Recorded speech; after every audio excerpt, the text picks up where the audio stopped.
Hello friends, एक बार फिर आपके अपने YouTube चैनल के लिए स्वागत करते हैं। देखिए, आज हम लोग का टॉपिक है दो चर वाले रैखिक समीकरण युग्म, linear equation in two variable in pairs. ठीक है, एक क्लास 10 का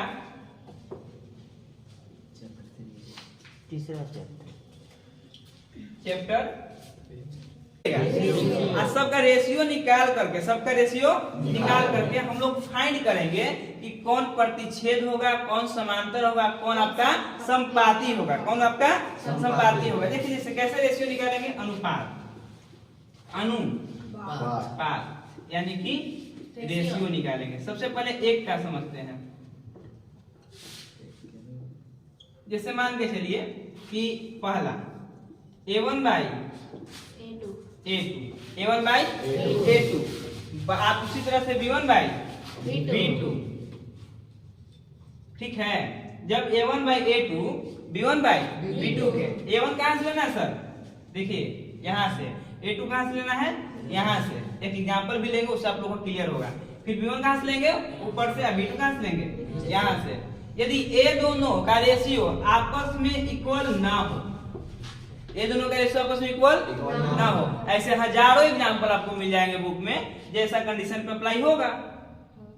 ठीक है ना, हजारों एग्जांपल आपको मिल जाएंगे जो इस दोनों पे अप्लाई होगा। क्लियर ना? तो यदि ये दोनों का रेशियो चला आप लोग का इक्वल ना हो, तो ग्राफ जब आप खींचिएगा, मान के लिए ग्राफ खींच रहे हैं। क्या खींच रहे हैं? ग्राफ। अब सॉल्यूशन पूछता है हल का मतलब क्या होता है कि कितना हल आएगा, मतलब के पॉइंट पे कटेगा, बस इतना बात याद है। हल का मतलब कि के पॉइंट पे कटेगा। समझे कि ना समझे? तो जब आपको ग्राफ खींचिएगा, ग्राफ, तो इसका आएगा प्रतिच्छेदी। कैसा आएगा? प्रति यानी इंटरसेक्ट। क्या होगा? इंटरसेक्ट, प्रतिच्छेदी। ठीक है, और हल क्या? जब एक पॉइंट पे प्रतिच्छेदी कैसा होता है, ग्राफ ऐसा ही बनेगा। देखिए एक लाइन ऐसे खींचाएगा पहला इक्वेशन से, एक लाइन मान के चलिए ऐसे खींचाएगा, तो दोनों कटा खींच कहां पे? तो कहेंगे सर एक पॉइंट पे। सर कितने पॉइंट पे? L1 दे देंगे ना लाइन को, इसके अकॉर्डिंग। इस ग्राफ से जो हम लाइन थी उसको L1 मान लिए, और जो दूसरे इक्वेशन के अकॉर्डिंग थी जो उसको क्या मान लिए? L2 मान लिए। ठीक है, और जिस पॉइंट पे कटा उसको क्या कर देंगे? O। तो किस पॉइंट पे कटा? एक की एक से ज्यादा, एक पॉइंट पे कटा। जब आपका एक पॉइंट पे कटेगा तो समझिएगा कि हल भी आपका कितना होगा? एक होगा। किसी तरह की कोई दिक्कत? तो देखिए आप लोग के लिए एग्जांपल भी लेकर के समझा देते हैं सबको। तीनों को लेकर एग्जांपल हम लोग समझेंगे। सबसे पहला एग्जांपल देखिए इसका, इस क्वेश्चन, इस प्रतिच्छेदी वाले के लिए। ठीक है, मान के चलिए हम एक क्वेश्चन ले लिए, 2x + 3y - 7 = कितना? 0। 4x 9y + 8y कितना? 0। ठीक है, पहला इक्वेशन आपका यही ना बाबू? इस सेकंड इक्वेशन हो गया ना? अच्छा, इन दोनों को क्या निकालना? सब में से पहले a1 a2 b1 b2 c1 c2, right?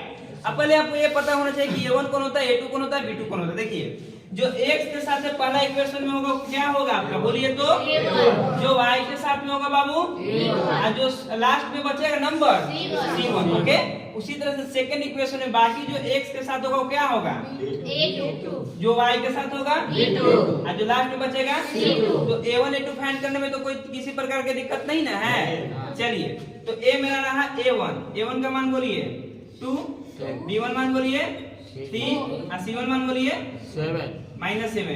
Sign को कभी भूलना नहीं। देखिए हम कहीं पे भी माइनस लिखे हैं नहीं ना, तो इसलिए प्लस c1 लिए। ठीक है, यदि मान के यहाँ पे माइनस दे दो तो क्या लेते हैं? जस्ट लाइक, इसलिए आपको एग्जांपल में -7 हम दिए हैं, -7 दिए हैं। यदि यहाँ पे -7 है तो -7 बोलना है। जिस तरह से x² के कोफिशिएंट निकालने में क्लास 9 में आप लोग को बताया है कि साइन को भी देखा जाता है, साइन को भी देखा जाता है। तो उसी तरह से यहाँ भी यदि a1 b1 c1 का मान लेंगे तो उसको साइन पे को भी ध्यान में रखते हुए काम करेंगे, आगे बढ़ेंगे। ठीक है, यदि साइन यहाँ a के साथ में यहाँ पे -2x था तो -2 बोलेंगे, यहाँ पे -3 है तो -3 बोलेंगे। ठीक है, समझे कि ना समझे?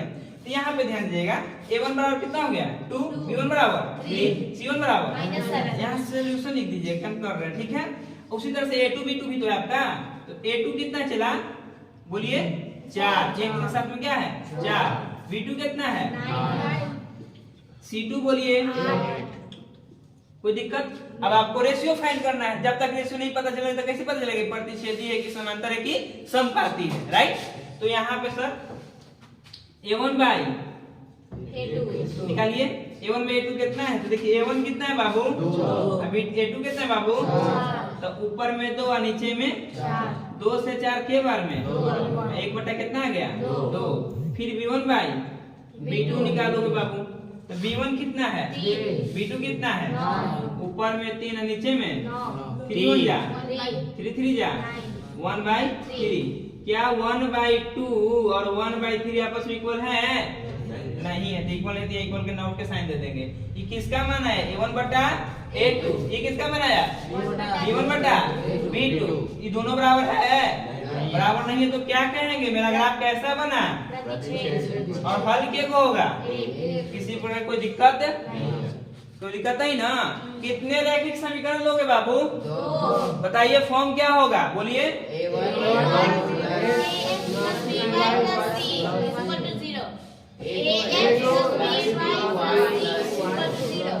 कोई दिक्कत है? फिर उसके बाद क्या निकालिएगा? किसका किसका, तीनों का कि केवल 2 का? कौन कौन? और 0 ग्राफ कैसा आएगा? जैसा रहेगा तो A1 बाई A2 और B1 by B2 not equal आया तो क्या बोलिए ग्राफ से हल के को होगा। चलिए इसको नोट कर लीजिए, ठीक है? टिप देते हैं, नहीं करते हैं। देखिए अभी हम लोग जो पढ़े क्या पढ़े कि A1 by A2 B1 by B2 के इक्वल नहीं होगा तो हल कैसा होगा? 1 होगा। और ग्राफ कैसा खींचा जाएगा? प्रतिच्छेदी। प्रतिच्छेदी को इंग्लिश में इंटरसेक्ट बोलिएगा, इंटरसेक्टिंग लाइन से। और जो आपका हल है कि 1 पॉइंट पे है तो केवल एक हल होंगे, ठीक है ना? नेक्स्ट हम लोग पढ़ेंगे, देखिए यदि आप तीनों का निकालें A1 by A2 B1 by C1 by इस तीनों को निकालें आप, और तीनों आपस में क्या आ गए? बराबर आ गया, ठीक है? तो इस कंडीशन के अकॉर्डिंग मेरा जो ग्राफ बनेगा क्या बनेगा? ग्राफ वो कैसा होगा? फिर उसके बाद हल कैसा होगा? हल कितने होंगे, ठीक है?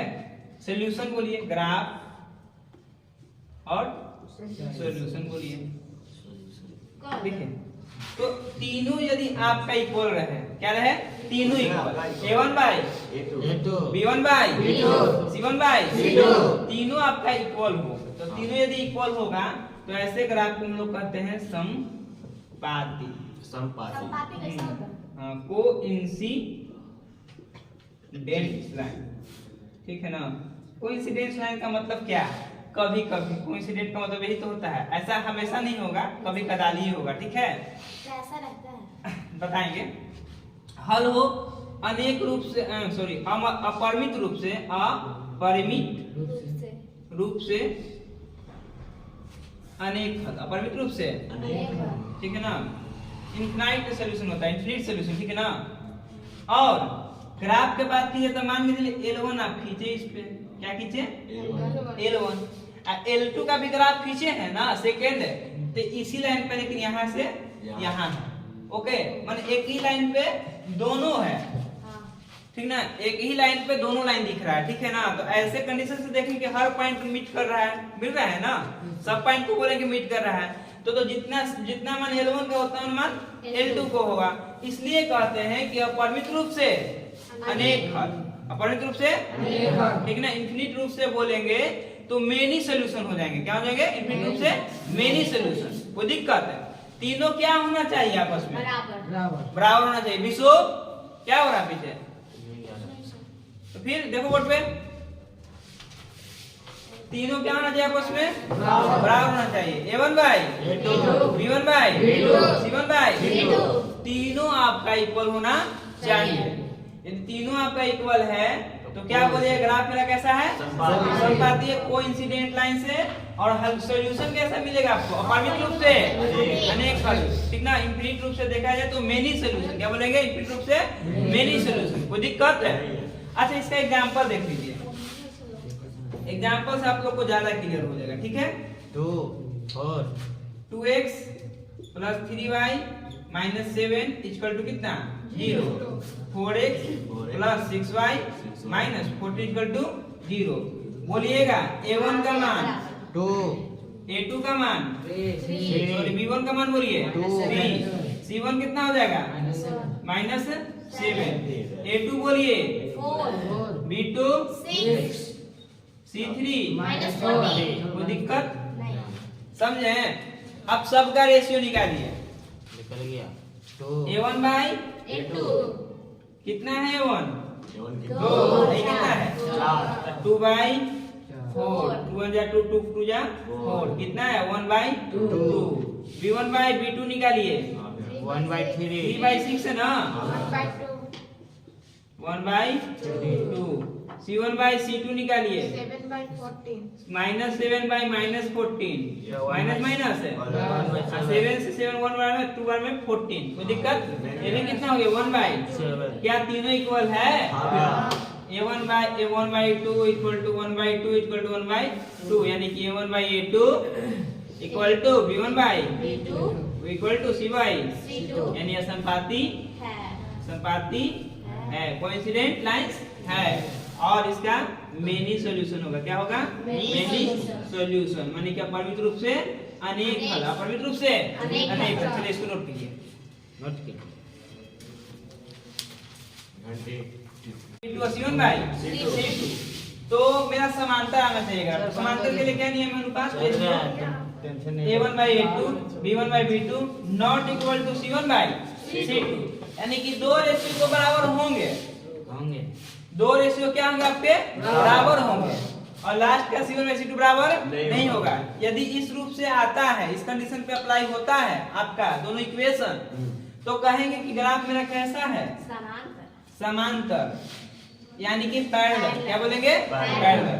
और हल कैसा होगा कोई हल नहीं कोई हल नहीं।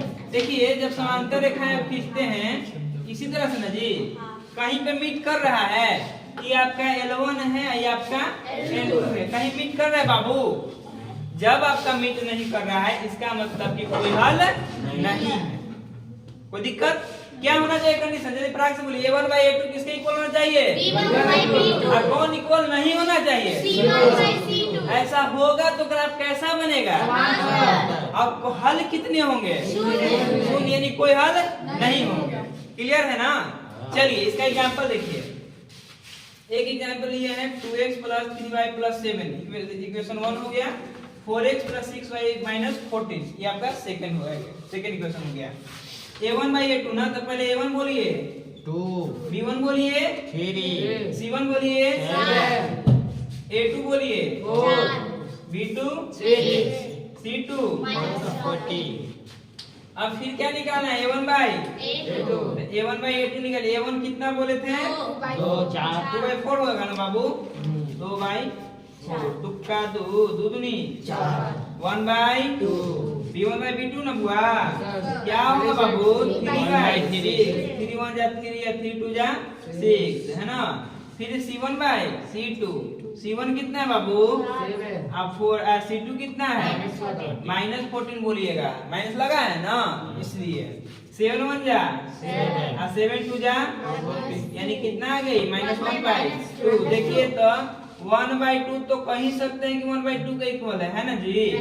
क्या माइनस 1 बाई 2 इक्वल है नहीं है नहीं ना तो कह सकते हैं कि a1 by a2 equal to b1 by b2 not equal to c1 by c2 समझे।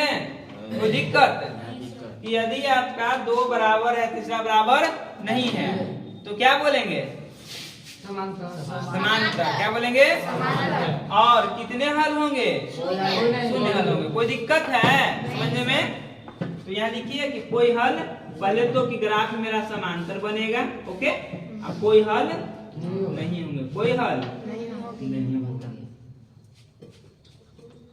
कोई दिक्कत इसमें नहीं ना। चलिए इसको नोट कीजिए नोट कीजिए अब आ गया चलिए देखिए जब तीनों चीज सीख लिए हैं ठीक है तो तीनों को एक जगह इकट्ठा कर लेते हैं ठीक है। तो क्या है जी पहला दो को इक्वेशन ले ही है यहाँ पे देखिए ना दो चर वाले समीकरण जो ऊपर में है और तीनों का रेशियो जिस अनुपात में लिखा है हम लिख दिए, ठीक है। A1 by A2 not equal to B1 by B2, ठीक है। तो जब ऐसा कंडीशन होगा तो ग्राफ कैसा बनेगा? बोलिए, प्रतिच्छेदी यानी इंटरसेक्टिंग। कोई दिक्कत नहीं। हल के को होगा, हल एक है, क्या होगा? एक होगा। हल कितने होंगे? एक होगा, एक से ज्यादा नहीं होगा। ग्राफ बनेगा कैसा?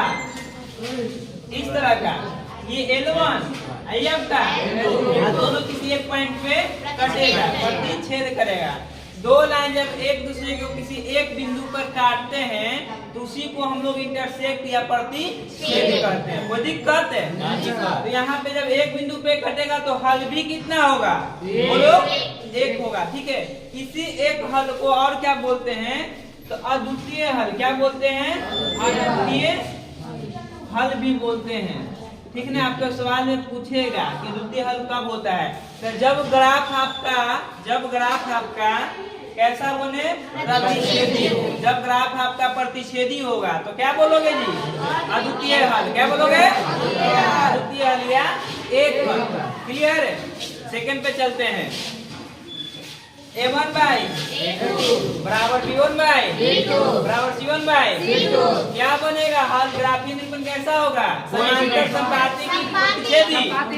क्या बोलेगा? समपाती कोइंसिडेंट लाइन खींचा जाएगा, है ना जी। और एक लाइन ये रहा आपका L1, ठीक है ना, और दूसरा लाइन भी खींचेगा तो इसी पे होगा, तो L2 भी इसी पे होगा। इसी को बोलते हैं कौन चीज? समपाती। क्या बोलते हैं? समपाती।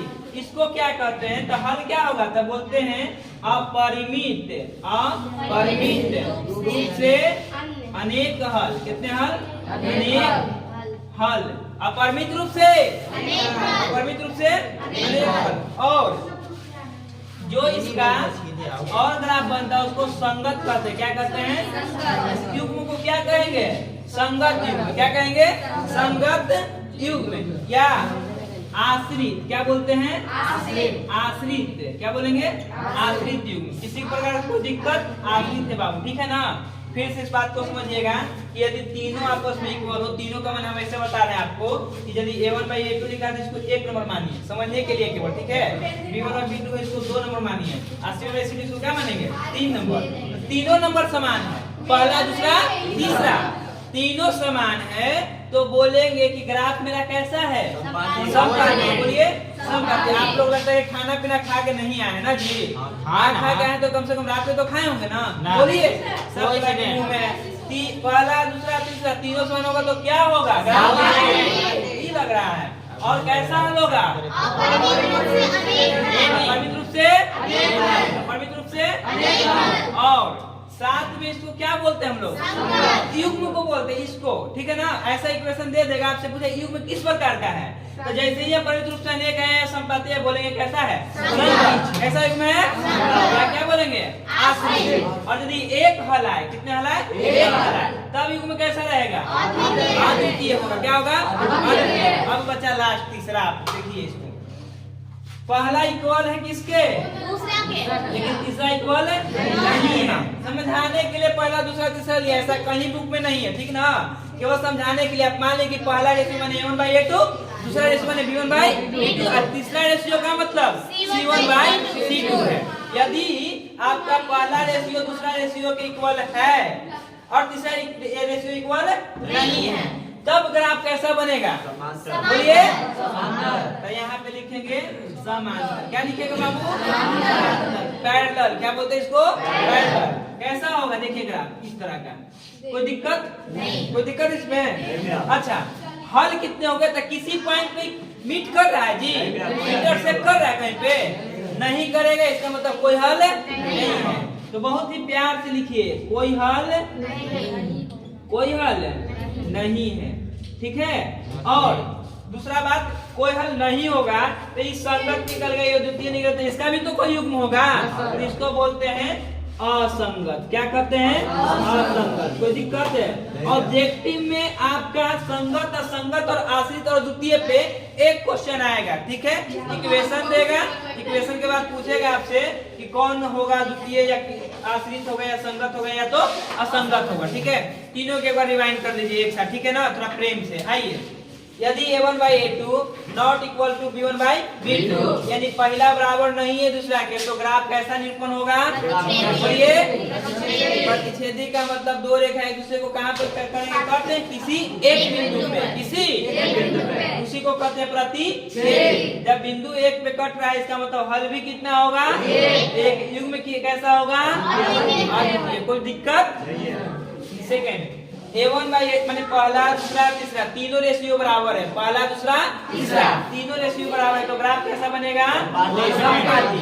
समपाती का मतलब कि एक लाइन ग्राफ का जिसपे बना है दूसरा लाइन भी उसी लाइन पे बना है, इसलिए उसको कहते हैं समपाती। क्या कहते हैं? समपाती कहते हैं। इसका हल जो होता है, अब सब लाइन एक ही पे टचिंग है, तो सब पॉइंट तो मिल रहा है ना, सब पॉइंट मीट कर रहा है और सब पॉइंट एक ही प्रकार का है, तो उसको क्या बोलते हैं? परिमित रूप से अनेक। जैसे इसका मन बढ़ेगा इसका मन भी बढ़ते चल जाएगा, ठीक है ना? संगत या आश्रित युग्म कैसा बनेगा? संगत या आश्रित। कैसा है? संगत या आश्रित। कब हो? जब मेरा संपाती होगा तब। कोई दिक्कत? कोइंसिडेंट होगा तब। सबसे थर्ड और लास्ट आज का, ठीक है? पहला दूसरा बराबर है ना? पहला दूसरा रेशियो बराबर, ओके? नंबर नहीं, पहला दूसरा रेशियो बराबर है और तीसरा रेशियो बराबर नहीं है, यानी कि मेरा ग्राफ कैसा बनेगा? पैरेलल होगा। और हल कितने होंगे? 50 को 70 को कोई हल नहीं, क्योंकि ग्राफ कहीं पे भी टच नहीं कर रहा है, दोनों रेखाएं कहीं भी एक दूसरे को मीट नहीं कर रहा है, तो क्या बोलेंगे कि कोई हल नहीं होगा। जब कोई हल नहीं होगा तो संगत या संगत? बोलो। अद्वितीय कब होगा? हो जब हल किए होवे। आश्रित या संगत कब होगा? हो जब अपरिमित रूप से। और आपका संगत युग्म कब होगा? चलिए, इसी प्रकार से आप पिछले क्लास में जब आइएगा तो टोटल डिटेल से समझ करके आइएगा। इस पे हम लोग क्या करेंगे? क्वेश्चन के लिए। चलिए, थैंक यू, ठीक है? Thank you.